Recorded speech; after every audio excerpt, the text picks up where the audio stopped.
మహాలక్ష్మితో క్లోజ్గా ఉంటున్న వివేక్ మహాలక్ష్మి అలా క్లోజ్గా ఉండడం చూసి కుళ్ళుకుని మహాలక్ష్మి పడిపోబోతుంటే పట్టుకున్న చక్రి. అసలు తినెవరు అని వివేక్ అడిగేసరికి తను మా కజిన్ అని చెప్పి ఇక మహాలక్ష్మి చెప్పడంతో షాక్లో చక్రి. అసలు ఇదంతా ఎలా జరగబోతుందో తెలుసుకోవాలనుకుంటే ఇప్పుడే మా ఛానల్ని తప్పకుండా సబ్స్క్రైబ్ చేసుకోండి. ఇక విడాకుల గురించి మహాలక్ష్మి చక్రికి చెప్పడంతో చక్రి అయితే ఇక విడాకులు ఇస్తానని ఒప్పుకుంటాడు. అమ్మయ్య, మీరు ఒప్పుకోరేమో అని భయపడ్డాను. ఎందుకంటే భయపడ్డం, నేనెందుకు ఒప్పుకోకుండా ఉంటాను? ఇప్పుడు మీకు ఇష్టం లేకుండా చేసుకున్నారు, నేను కూడా అనుకోకుండా మిమ్మల్ని కాపాడాలని తాడు కట్టాల్సి వచ్చింది, అంతే కదా, దానికి ఎందుకు విడాకులు ఇవ్వకుండా ఉంటాను చెప్పండి అని ఇక మనసులో బాధను పెట్టుకుని పైకి మాత్రం ఏదో నవ్వుతున్నట్టుగా నటిస్తూ ఉంటాడు చక్రి అయితే. సరేనండి, చాలా చాలా థ్యాంక్స్ నన్ను అర్థం చేసుకున్నందుకు. మీలో ఈ యాంగిల్ కూడా ఉంటుందని నేనైతే ఊహించలేదు. మీరు నా గదిలోకి రావడం వల్ల మీకు నేనంటే ఇష్టమేమా అని చిన్న అనుమానం పుట్టింది, కానీ అది తెలియకుండా చేశారని ఇప్పుడే అర్థమైంది. పోన్లేండి, నేను మిమ్మల్ని ఇప్పుడు క్షమించేస్తున్నాను అనిక మహాలక్ష్మి చెప్పడంతో సరేనండి, క్షమించారులే, పదండి ఇంకా వెళ్దాం ఇంటికి అనేక చక్రి చెప్పడంతో సరే పదండి వెళ్దాము అనేక చక్రి మరియు మహాలక్ష్మి అయితే ఇంటికి వచ్చేస్తారు. ఇక అందరూ అయితే భోజనం చేయడానికి బట్టలు మార్చుకుని ఇక హాల్లోకి వచ్చి కూర్చుని ఉంటే అప్పుడే మహాలక్ష్మి ఇక పెద్ది మీకు ఒక విషయం చెప్పాలి, భోజనం చేశాక చెప్తాను అని ఇక మహాలక్ష్మి అంటుంది. ఏంటమ్మా ఆ విషయం? ఏం లేదు పెద్ది, ఆఫీస్కి సంబంధించింది, మీరు ముందు భోజనం చేసేయండి, భోజనం చేశాక చెప్తాను అని మహాలక్ష్మి చెప్పడంతో సరే చెప్పండి అనిక తినేశాక అందరూ మాట్లాడుకుంటారు. ఏముంటమ్మా మహాలక్ష్మి, ఇప్పుడు చెప్పు ఏమైంది అని పెద్ది అడిగేసరికి అది కాదు పెద్ది, మాకు ఆఫీస్లో ఒక వర్క్ ప్రాజెక్ట్ ఇచ్చారు. అంటే పురాతనమైన ఇల్లులు ఎలా అయితే ఇన్ని సంవత్సరాలు నిలబడి ఉన్నాయో ఇప్పుడు కట్టే వాటికన్నా పాతకాలపుడ ఇల్లులు ఉంటాయి కదా, అవి కట్టినవి చాలా స్ట్రాంగ్గా ఉంటాయి కదా, వాటి గురించి తెలుసుకోవడం కోసం మా ప్రాజెక్ట్. అందుకని పాత ఇంటిని ఒకరిని చూసి పెట్టమని ఇంట్లో అందరూ ఆఫీస్లో వాళ్ళందరినీ అడిగారు. కానీ అందరికన్నా ఈ ఇల్లే, మీ ఇల్లే 100 సంవత్సరాల వెనక్కి కట్టిన ఇల్లు. అందుకని మా ఆఫీస్ స్టాఫ్కి చెప్పాను, రేపు వస్తానన్నారు. మా సార్ మా ఫ్రెండ్ ఇద్దరు వస్తారు, నీకు ఓకేనా పెద్ది అనిక మహాలక్ష్మి అడిగేసరికి అయ్యయ్యో నాకేం ప్రాబ్లం లేదమ్మా, తీసుకురా తీసుకురా ఏం పర్వాలేదు అని ఇక పెద్ది చెప్తాడు. వదినా, ఇప్పుడు అలాంటి ప్రాజెక్ట్స్ కూడా ఉంటాయా? ఉన్నాయిరా కన్నా, ఇల్లు గురించి తెలుసుకోవడం కోసమని ఇవన్నీ చేస్తున్నారు. మాకు ప్రాజెక్ట్ వచ్చింది, దాన్ని బట్టి అసలు ఎలా కట్టారు ఏంటి అనేది తెలుసుకుందామని చిన్న సర్చ్ చేస్తున్నాం అంతే, ఇంత రీసెర్చ్ చేస్తున్నాం. అలాంటిదేం ఉండదులే, నువ్వేం భయపడక్కర్లేదు, మీ ఇంటినేమే మేము ఆ ఊళ్ళు తీసుకెళ్ళిపోర్లే అని చెప్పేసి ఇక మహాలక్ష్మి చెప్తుంటే ఏంటది నా అలా అంటారు, నేను ఎప్పుడైనా అలా అన్నానా? అయినా ఇది మాదొక్క వాళ్ళదే కాదు, మీది కూడా అని కన్నా అంటాడు. సర్లేరా కన్నా అనిక మహాలక్ష్మి అంటుంది. అవును పెద్ది, ఈ ఇల్లు కట్టి ఎన్ని ఇయర్స్ అవుతుంది? 120 సంవత్సరాల పైగా అవుతుందమ్మా. మా తాత వాళ్ళ ముత్తాత గారు కట్టి ఇచ్చారంట ఇల్లు. దాన్ని బట్టి జనరేషన్కి ఒక 40 సంవత్సరాలు వేసుకున్నా ఇప్పుడు ఉన్న జనరేషన్కి 150 సంవత్సరాలు అవుద్ది. కానీ అప్పుడెప్పుడో కట్టారు కాబట్టి ఏరో గుర్తులేక 120 సంవత్సరాలు అయితే అనుకుంటున్నాం మేము, మా నాన్నగారు చెప్పిన ఇల్లు ప్రకారం అని చెప్పేసి ఇక పెద్ద చెప్పడంతో అబ్బో నేను అనుకున్న దానికంటే ఎక్కువే ఉంది, అయితే కరెక్ట్గానే 100 ఇయర్స్ బ్యాక్ ఇల్లు అని చెప్పాను అన్నమాట.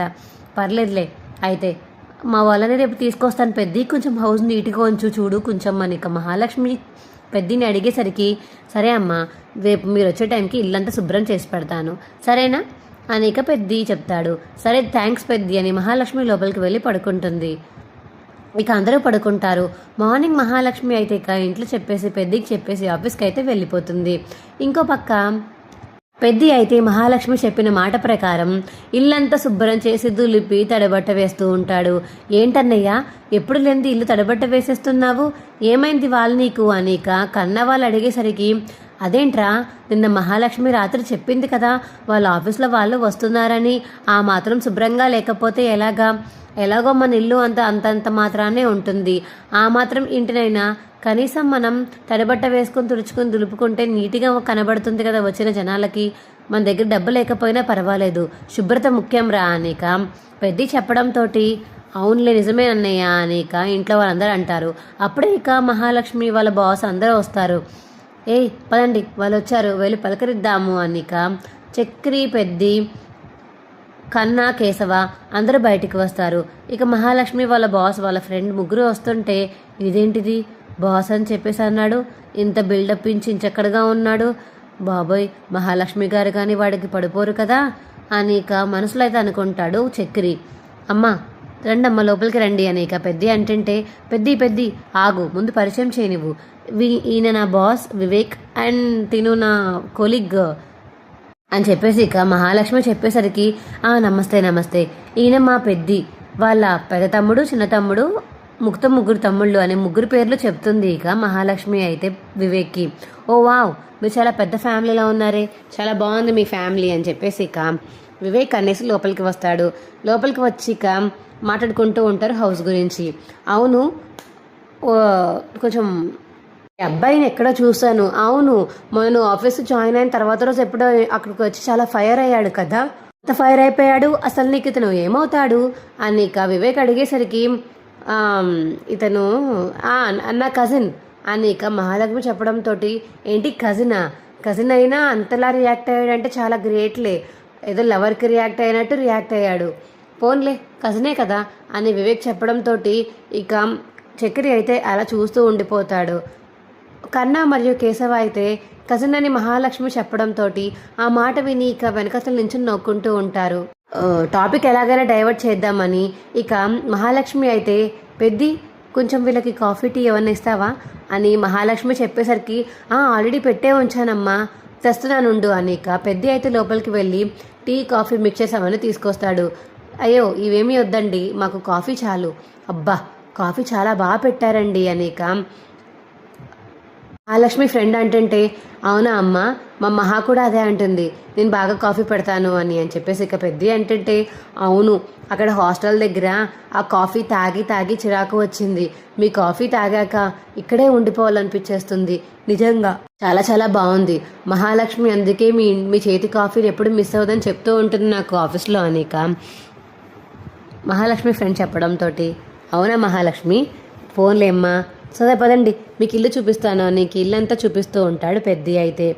ఇక కన్నా కేశవ అయితే చక్రిని ఏడిపిస్తూ ఉంటే రే మీకు బాగా నవ్వులాటగా ఉంది కదరా, ఏదో ఒక రోజు నా పొజిషన్లో మీరుంటారు, అప్పుడు తెలుస్తుంది నా బాధ ఏంటో మీకు, అసలు కజిన్ అని ఎలా అనగలిగిందిరా, నేను ఎంత ప్రేమిస్తుందని తనకు తెలుసా అసలు, ఎలా అనిందో ఏంటో అని ఇక చక్రి అయితే మనసులో అనుకుంటూ ఉంటాడు. ఇక పెద్ద అయితే ఇంటి గురించి అలా చెప్తూ ఉంటాడు. చాలా బాగుందండి మీ ఇల్లు చెప్పింది మహాలక్ష్మి, 120 సంవత్సరాల క్రిందటి ఇల్లు అంట కదా, నాకు చాలా బాగా నచ్చింది, మీ ఇంటినే మేము ప్రాజెక్ట్కి ఎగ్జాంపుల్గా తీసుకోవాలనుకుంటున్నాము, మీరేమంటారు, దాందేముందండి మాకేం ప్రాబ్లం లేదు, మీరు ఏ టెస్ట్ చేస్తున్నా పర్లేదు ఇంటికి అని చెప్పేసి ఇక పెద్ద చెప్పడంతో సరే thank you so much Mahalakshmi, lucky వాళ్ళ నేబర్స్ కాబట్టి ఖచ్చితంగా మేము మీ ఇంటిని జాగ్రత్తగా చూసుకుంటాము, ఏమి అవ్వనివ్వము అని చెప్పేసి ఇక వివేక్ అంటుంటే సరేనండి అని ఇక పెద్ది అంటాడు.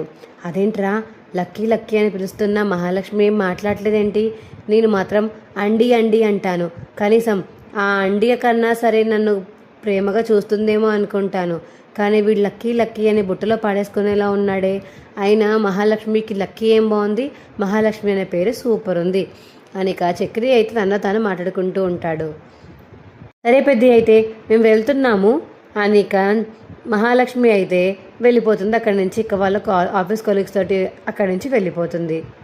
ఏంటన్నయ్య నువ్వు నన్ను కజిన్ అని పరిచయం చేసినా నువ్వు అసలు ఎలా అందరితో మాట్లాడగలుగుతున్నావు, నువ్వు పెద్ద అయితే నువ్వు అన్నయ్య అనుకుంటుందా, అంటే అన్నయ్య వాళ్ళ తమ్ముడిని పెళ్లి చేసుకుందా తను, నేను తమ్ముడినా, మరి ఎలా పెళ్లి చేసుకుంటుంది అసలు నాకు అర్థం కాక అడుగుతున్నాను, కజిన్ అని చెప్పినందుకు నా పరువు పోయింది వాళ్ళ దగ్గర, ఆ రోజు అంతలా రియాక్ట్ అయ్యాను, ఎవరన్నా కజిన్ దగ్గర అంతలా రియాక్ట్ అవుతారా అని ఇక చక్రి అయితే బాధపడుతుంటే రేయ్ ఎందుకురా మళ్ళీ డిస్టర్బ్ అవుతావు, ఆ అమ్మాయికి ఇష్టం లేదేమో వదిలే అని ఇక పెద్ద చెప్తుంటే వదినకి ముందు ఇష్టం ఉన్నట్టు ప్రవర్తించాలి కదా అన్నయ్య ముందు నీట్గా ఉంటే అప్పుడు వదినే వస్తుంది దగ్గరికి, అన్నయ్య ఎప్పుడు చూసినా ఏదో ఒక పిచ్చి పనులు చేస్తూ చేష్టలు చేస్తూ ఉంటాడు, వదినకి ఏమనిపిస్తుంది అంగో అలాగే అనిపిస్తుంది చిరాగ్గా అని చెప్పేసి ఇక కన్న చెప్పేసి బయటికి వెళ్ళిపోతాడు. ఇక కేశవ మరియు శైలు అయితే రోడ్డు మీద బండి మీద ఎక్కి తిరుగుతున్న విషయం అయితే ఇక వాళ్ళ నాన్న చూసి ఇంట్లో శైలు వాళ్ళ అన్నయ్యకి అయితే చెప్తాడు.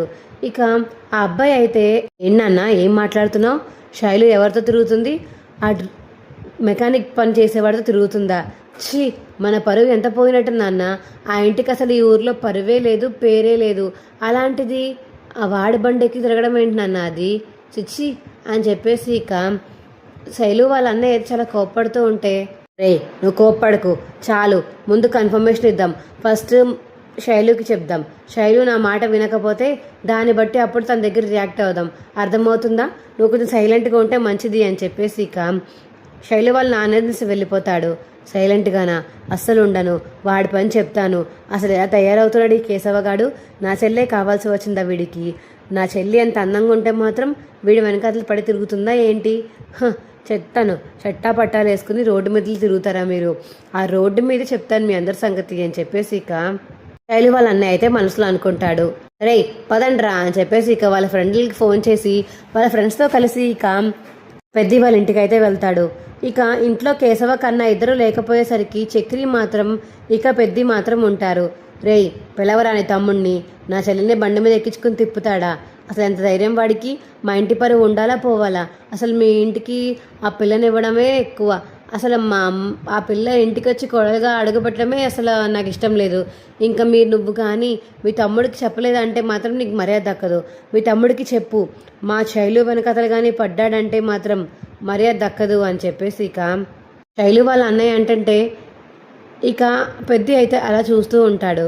చక్రి అయితే కోపంగా వచ్చి, ఏంటి ఎవరు బెదిరిస్తున్నారు, వెళ్ళి మీ చెల్లికి చెప్పుకోండి, అయినా వచ్చి మా అన్నయ్య మీద వేలు చూపిస్తారేంటి మీరు, వెళ్ళి మీ చెల్లిని ముందు కంట్రోల్లో పెట్టుకుని మా వాడి బండి ఎక్కద్దని చెప్పండి, అర్థమైందా అని ఇక చక్రి చెప్పేసరికి, ఏంట్రా వాగుతున్నావు నా చెల్లి గురించి తప్పుగా, నువ్వేంట్రా వాగుతున్నావు నా తమ్ముడి గురించి తప్పుగా అని ఇద్దరు ఇక కాలర్ పట్టుకుని లాగుతుంటే, ఆపండి ఏదో గోల ఆపండి అని గట్టిగా అరుస్తాడు. ఇక పెద్ద అయితే, ఇదిగో ఇప్పుడే చెప్తున్నాను, ఇంకొకసారి కానీ నాతో గొడవ పెట్టుకోవాలని ట్రై చేస్తే మాత్రం మర్యాద దక్కదు నీకు. ఇక పెద్ద అయితే చక్రిని ఆపేసి ఆ రౌడీలందరినీ ఎంకల్కి పంపించేస్తాడు. అప్పుడే ఇక నారాయణ వచ్చి, రే ఎవర్రా వాళ్ళు, ఎవర్రా మన మీదకి వస్తున్నారు, పద గొడవకి వెళ్దాము అని నారాయణ మళ్ళీ చక్రిని రెచ్చగొడుతుంటే, నాన్న కొంచెం నువ్వు ఆపుతావా, అది మన వీధి రౌడీలు గొడవలు కాదు, కేశవగాడు ఒక అమ్మాయిని ప్రేమించాడు, ఆ అమ్మాయి వాళ్ళ తరపున వాళ్ళు అవి చూసి ఇదిగో మనుషులు వేసుకుని మన ఇంటి మీదకి వచ్చాడు, ముందు కేశవగాడు ఇంటికి వచ్చాక మాట్లాడాలి, దాన్ని బట్టి ఒక నిర్ణయం తీసుకుంటాను, నువ్వు వాళ్ళని పిలిచి మళ్ళీ ఇల్లుని రోడ్డు మీదకి లాగకు, పెద్ద గొడవ చేయకు, అర్థమవుతుందా అని ఇక పెద్ద చెప్పేసరికి సరే అని నారాయణ అయితే అలా కూర్చుని ఉంటాడు. ఇక అలా డల్గా కూర్చుని ఉంటాడు పెద్ద అయితే. ఎందుకు అలా డల్గా కూర్చున్నావు పెద్ద అని మహాలక్ష్మి వచ్చి అడిగేసరికి, ఏం లేదమ్మా ఇలా అయ్యింది అని ఇక మహాలక్ష్మికి అయితే చెప్తాడు పెద్ది. ఇక మహాలక్ష్మి చాలా బాధపడుతుంది. పెద్ది నువ్వేం బాధపడకు, కేశవ మంచి అమ్మాయినే చూసుకున్నాడు, ఆ అమ్మాయి చాలా మంచిది, చాలా గుణంతో కలిగిన అమ్మాయి ఆ అమ్మాయి, కాబట్టి కేశవ ఆయన తప్పెప్పుడు చేయడు, మనం మాట్లాడదాం వెళ్ళి, నేనున్నాక ఆ అమ్మాయి వాళ్ళ ఇంట్లో నేను మాట్లాడుతున్నా, ఒకవేళ కేశవ కానీ ఖచ్చితంగా ఆ అమ్మాయిని ప్రేమిస్తే సరేనా పెద్ది అని ఇక మహాలక్ష్మి అడిగేసరికి, సరేనమ్మా అంటే ఏమీ లేదు, వాళ్ళన్న మాటలకి నాకు చాలా బాధేసుకుని వచ్చింది, అందుకే వాడు కనిపిస్తే వాడిని కారు చేతులు విరగొడతానని బెదిరించి కూడా వెళ్ళారమ్మా మా దగ్గర, ఆ విషయం కేశవకి తెలిస్తే కేశవ వెళ్ళి మళ్ళీ వాళ్ళతో గొడవ పెట్టుకుంటాడు, లేదంటే ఆ అమ్మాయి వద్దు అని శైలుని కూడా వద్దంటాడు, నాకు అసలు ఇప్పుడు ఏం చేయాలో కూడా అర్థం కావట్లేదమ్మా, వాడికి చెప్పాలా వద్దా అని ఆలోచిస్తున్నాను అని ఇక పెద్ద వాళ్ళందరూ కూర్చుని మాట్లాడుకుంటుంటే అప్పుడే కేశవ అయితే ఇక ఇంటికి వస్తాడు. ఏమైందిరా, ఏమైంది అన్నయ్య, ఎందుకు అలా ఉన్నావు, చెప్పన్నయ్య, ఏమిండి చక్కెర అనే షర్ట్ చొక్కా జేబు చిరిగిపోయిందంటే అసలు ఏమైంది, చెప్తారా చెప్పరా అని ఇక కేశవ గట్టిగా అడిగేసరికి ఇక నారాయణ అయితే జరిగిన విషయం మొత్తం చెప్పేస్తాడు. అది విని ఇక కేశవ అయితే ఒక్కసారిగా షాక్ అయిపోయి, ఏంటి శైలు వాళ్ళ అన్నయ్య ఇక్కడికి వచ్చి గొడవ పెట్టుకున్నాడా, అది కూడా నేను లేం సమయంలో మీ మీదకి వచ్చి అరిచాడా, అసలు అది ధైర్యం వాడికి, వాడి పని ఇప్పుడు చెప్తాను అని ఇక కేశవ బయటికి వెళ్ళిపోతుంటే, అన్నయ్య ఆగన్నయ్య, వదిన గురించి ఒక్కసారి కూడా ఆలోచించవా, వాళ్ళ నాన్నని వాళ్ళ అన్నయ్యని కొడితే రేపొద్దున్న ఒకవేళ శైలు వదిన నిన్ను పెళ్లి చేసుకుంటే అప్పుడు అప్పుడేంటి పరిస్థితి? అప్పుడు మా మరకని నువ్వు తీయగలుగుతావా? మా అన్నయ్యని మా నాన్నని కొట్టావు అని అమ్మాయి అంటది. అవసరం అంటావా అన్నయ్య? వదిలే అన్నయ్య, వదిలే, ఈసారికి వదిలే. ఇంకొకసారి ఎప్పుడైనా సరే ఇలా చేశారంటే మాత్రం ఖచ్చితంగా ప్రూఫ్స్ తీసుకుని వెళ్ళి పోలీస్ స్టేషన్లో కంప్లైంట్ ఇద్దాం. అర్థమవుతుందా? నువ్వు వాళ్ళ మీదకి వెళ్ళి గొడవ పడాల్సిన అవసరం లేదు. అర్థమవుతుందా అన్నయ్య నీక? కన్న చెప్పడంతో ఇక కేశవ అయితే ఎక్కడికి వెళ్లకుండా కోపం తగ్గించుకుని అలా కూర్చుని ఉండిపోతాడు. మా వీడియో మీకు ఎలా అనిపించిందో కింద కామెంట్ సెక్షన్లో తెలియచేయండి. మా వీడియో కనుక నచ్చితే మా వీడియోని లైక్ చేసి తప్పకుండా మా ఛానల్ సబ్స్క్రైబ్ చేసుకుని పక్కనే ఉన్న గంట సింబల్ మీద క్లిక్ చేసి నోటిఫికేషన్స్ ఆల్లో పెట్టుకోండి. అప్పుడే మేము చేసే వీడియోలు మీకు రోజు వస్తుంటాయి. Bye friends. ఈ వీడియోని చివరి వరకు చూసినందుకు చాలా చాలా ధన్యవాదములు.